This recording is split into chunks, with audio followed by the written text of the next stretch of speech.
Welcome to your 2021 Annual Compliance Program training. Following this training, you will be required to complete an acknowledgement and a post-test. An overview of the training includes the background of compliance programs, Legacy's compliance program, ethics, regulatory focus areas, and ways to promote compliance and reporting. Let's start with the background of compliance programs. Starting in 1987, we received the Federal Sentencing Guidelines. The Federal Sentencing Guidelines are general rules about sentencing individuals and entities that federal judges follow. These guidelines included compliance guidance to judges for consideration as a mitigating factor when determining jail sentences and penalties.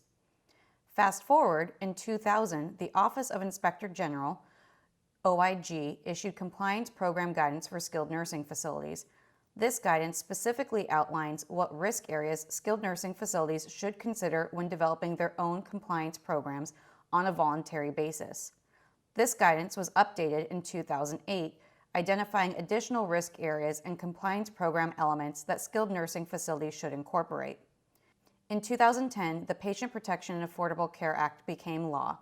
This is often referred to as healthcare reform or Obamacare.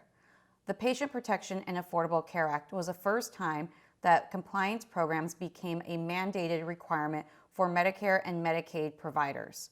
Prior to this, compliance programs were only adopted on a voluntary basis. Starting in 2013, the requirement for compliance programs became mandatory for all skilled nursing facilities as part of the Patient Protection and Affordable Care Act. In 2016, we see an update to the requirements of participation for long-term care facilities. This is a fancy name for the rules and regulations that you must follow as an employee of a skilled nursing facility. It is FTAG 895, which became effective November 28th of 2019, that will be used during the survey process to assess compliance with this requirement. In 2020, the Department of Justice updated its guidance for prosecutors to use when evaluating corporate compliance programs. This guidance is what we have used to develop Legacy's specific compliance program to ensure that we can demonstrate to the government that our program is effective and accounts for all applicable risk areas. All compliance programs are built on 7 core elements. These elements, when effectively implemented, should prevent or deter fraud, waste, and abuse from occurring against federal healthcare programs. These 7 elements are outlined in the OIG guidance documents from 2000 and 2008 and incorporated into law through the Patient Protection and Affordable Care Act and into regulation through the long-term care requirements of participation. The elements are as follows. First, establish written procedures and policies and standards of conduct. Second, identify an individual to oversee the compliance program. Compliance responsibilities should only be delegated to reputable staff members. Third, establish effective lines of communication. Fourth, conduct effective education. Fifth, utilize internal audits to detect potential compliance violations. Sixth, enforce standards through well-publicized disciplinary guidelines.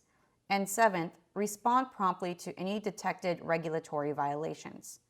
We will now go into each of these elements in more detail in the next section. In this section, we will go over the 7 elements and how we have incorporated them into Legacy's specific compliance program. This diagram depicts how the compliance program for Legacy and its affiliated skilled nursing facilities is set up. At the top of the diagram, you have your oversight individuals and organizations. The Chief Compliance Officer, who is Alice Oshinsky, your compliance liaisons, which is a dedicated individual at each skilled nursing facility, the compliance committee, which is comprised of leadership at the Legacy Healthcare Financial Services Office, and the governing body, who has ultimate oversight responsibility for the operation of both Legacy Healthcare and its affiliated skilled nursing facilities. At the center of the diagram, you have your written standards, which is one of the core elements of a compliance plan. So we have a compliance plan and supporting policies and procedures. At the bottom, we have the prevention elements, which includes preventative auditing and monitoring, education, and the hotline. In the subsequent slides, we will go into each of these elements in more detail. Slide 8. The written compliance plan and policies related to the compliance functions are reviewed on an annual basis and updated as necessary. Your Chief Compliance Officer, Alice Oshinsky, is responsible for reviewing these documents. Upon hire, all employees receive a copy of the compliance plan and acknowledge by signature that they have received that program and understand it and will abide by it as a condition of employment. On an annual basis, you will be notified of updates to the compliance plan. Additionally, if you'd like a copy of the updated compliance plan, you can request that from your Human Resources Department or Compliance Liaison.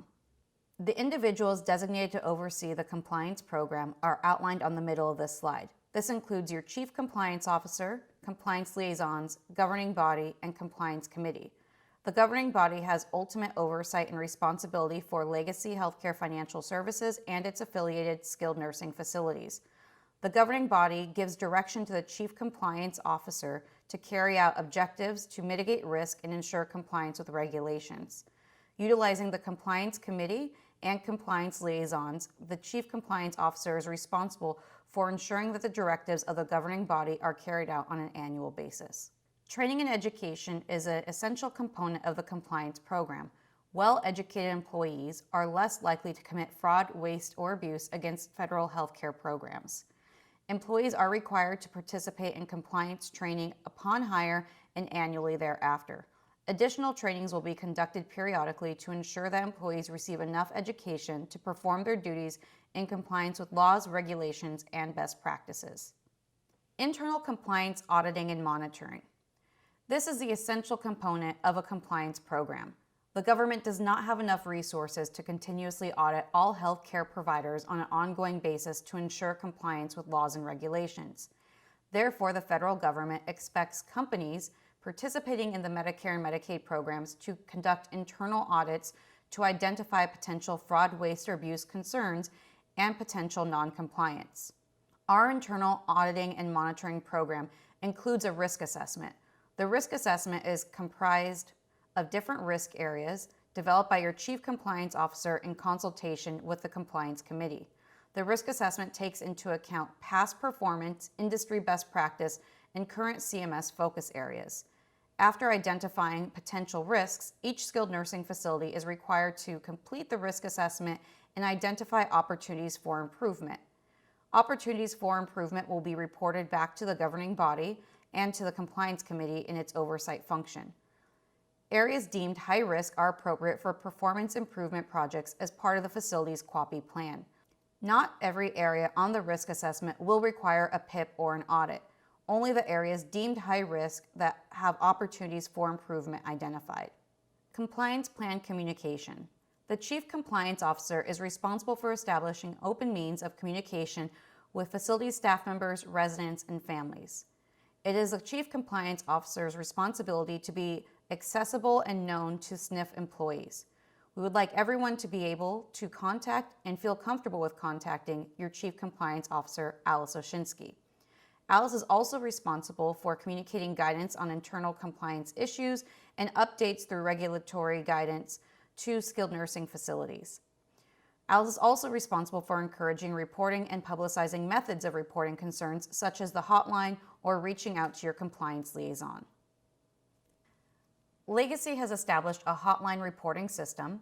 All employees are responsible for monitoring and reporting activities that appear to violate any applicable statutes, regulations, policies, or the compliance plan. If you become aware of a compliance program violation, you can report it to your supervisor, the compliance liaison, the Chief Compliance Officer, or the compliance hotline. There are many methods for reporting. The compliance hotline number is 844-910-0066. The compliance hotline is available 24/7. Reports can be made anonymously. That means you do not need to disclose your name or phone number when leaving a complaint on the compliance hotline. Alice will receive all compliance hotline complaints and oversee the investigation to ensure a thorough investigation and that recommendations or corrective actions are taken as necessary. There are compliance posters located throughout the building that provide an email address to which complaints may also be submitted as an alternative to calling the hotline. The compliance hotline is available to residents, staff, family members, and other interested parties. There is no retaliation for good faith reporting. This is your slide that explains whistleblower protections. Federal law prohibits retaliation against an employee who provides information that the employee believes to be a violation of a federal or state law. As long as you are making your report in good faith, there can be no disciplinary action taken against you for the act of reporting. Enforcement is the final element of the compliance program that we will be reviewing. An effective compliance program must have clearly communicated standards that deter non-compliance with policies and illegal or unethical behavior. Decisions about disciplinary and corrective actions must account for the severity of the action taken by the employee. Disciplinary actions must be consistent for all employees, be documented, and deter future recurrence. Depending on the type of noncompliance, Legacy Healthcare HR Department may be involved in assisting administrators with determining appropriate disciplinary actions for non-routine matters that involve violations of state or federal regulations. What are you responsible for? First, read, understand, and abide by the written compliance plan that you were provided upon hire. Second, attend annual compliance training and any risk area specific training you were requested to participate in that is relevant to your job duties. Third, adhere to the compliance plan and policies as they apply to your job function. Fourth, assist with internal audits and investigations as requested. And finally, report any suspected compliance issues to your compliance liaison, the Chief Compliance Officer, or via the compliance hotline. Now we will shift focus to ethics. What are ethics? Ethics is a system of moral principles. They affect how people make decisions and lead their lives. Ethics is concerned with what is good for individuals and society and is also described as a moral philosophy. We cannot have an effective compliance program without using ethical judgment. What is the difference between compliance and ethics? While compliance means following the law, ethics means doing what is right even without a law. Compliance is really driven by the government and laws and regulations, while ethics is driven by the individual. Both are necessary concepts in any successful organization. Our goal is to establish a strong ethical culture that will drive transparency, provide positive outcomes, and increase relationship satisfaction for both our employees and residents. If you are unsure about whether an activity or practice is illegal or inappropriate, you shouldn't just guess at the correct answer. If you're confused, you can always seek guidance from your Chief Compliance Officer, compliance liaison, or supervisor. You should also ask yourself some basic questions. First, does it comply with the facility's policies and procedures? Second, how would it make you feel if you did it? Does the activity appear to be wrong or improper to you? Third, how would it look to your family or friends or to our residents and other customers and to the general public? Fourth, does the activity violate any law or regulation that you are aware of? Again, if you have any questions that make you feel uncomfortable or unsure, seek guidance from your supervisor, compliance liaison, the Chief Compliance Officer, or if you would like to be anonymous, you can always reach out through the compliance hotline. Regulatory focus areas will be the next section of our presentation. On this slide, you have the terms fraud, waste, and abuse, along with their definitions and examples of each category outlined in the right-hand column. The main difference between fraud versus waste and abuse is that fraud requires intent. There are higher penalties for violating fraud statutes because the individual or entity violating these regulations did so with intent and knowledge at the time, whereas waste and abuse could be taking advantage of a loophole in a government program or overutilizing services. Please review the definitions and examples on this slide. The Federal False Claims Act is one of the main enforcement tools for the federal government. The False Claims Act makes it illegal for any person to knowingly present or cause to be presented a false or fraudulent claim for payment or approval, or knowingly using or making use of a false statement or record to support a fraudulent claim. Penalties for violation were recently adjusted to a minimum of $11,665 to a maximum of $23,331 plus treble damages. What that means to you is that if you had a claim worth $1,000 that was fraudulent, you would multiply it by 3 to achieve treble damages, plus a penalty of up to $23,331. So for a single fraudulent claim of $1,000, the potential liability for repayment to the government could be north of $26,000. The reasons that these penalties are so high is to deter non-compliance in the first place. It's important to note that both individuals and companies can be held responsible for violating the False Claims Act. So if an individual has knowledge of fraudulent behavior or condones or perpetuates that fraudulent behavior, not only can a company be responsible for paying for any claims they submitted fraudulently, but individuals with knowledge can also be held personally responsible under the regulations. If you become aware of any concerns related to the submission of fraudulent claims or falsification of information to support billing of claims, please report this information to your supervisor, the compliance liaison, the chief compliance officer, or through the hotline. Here are some examples of common false claims violations. Providers that bill for services they did not provide or inflate the cost of services that they did provide. Providers that bill the government for skilled professionals but use non-skilled professionals instead. Providers charging for unnecessary care, and providers billing for services that the Medicare beneficiary did not qualify to receive. The False Claims Act is one of many regulations that has whistleblower protection language included in the regulation. This means, again, that employees cannot be retaliated against for the act of reporting or raising concerns related to the submission of false claims. The anti-kickback statute is another major federal regulation that we will be reviewing. The federal anti-kickback statute may be implicated if the patient is a Medicare or Medicaid beneficiary and the individual providing the gift knows that it is likely to induce referrals. This is a federal law that prohibits giving or receiving anything of value in cash or in kind to any party in order to induce a referral or reward a referral when that business is reimbursed by federal healthcare programs.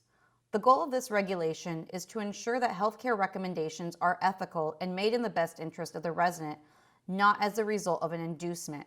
The federal government has a vested interest in ensuring that patients have choice in their healthcare providers and that only healthcare providers giving good quality of care receive referrals, not providers who direct their funds to marketing budgets instead of resident care. A kickback includes anything of value, including cash or in-kind items. Some examples of kickbacks include giving a physician cash in exchange for referring a resident to the facility, or alternatively, accepting a personal gift from a vendor in exchange for using their business. Many people at the facility could potentially violate the anti-kickback statute by accepting personal gifts from vendors to whom they refer healthcare business. It is important to remember that it's both the person who gives the item of value and the person who receives the item of value that can be held responsible for violating the anti-kickback statute.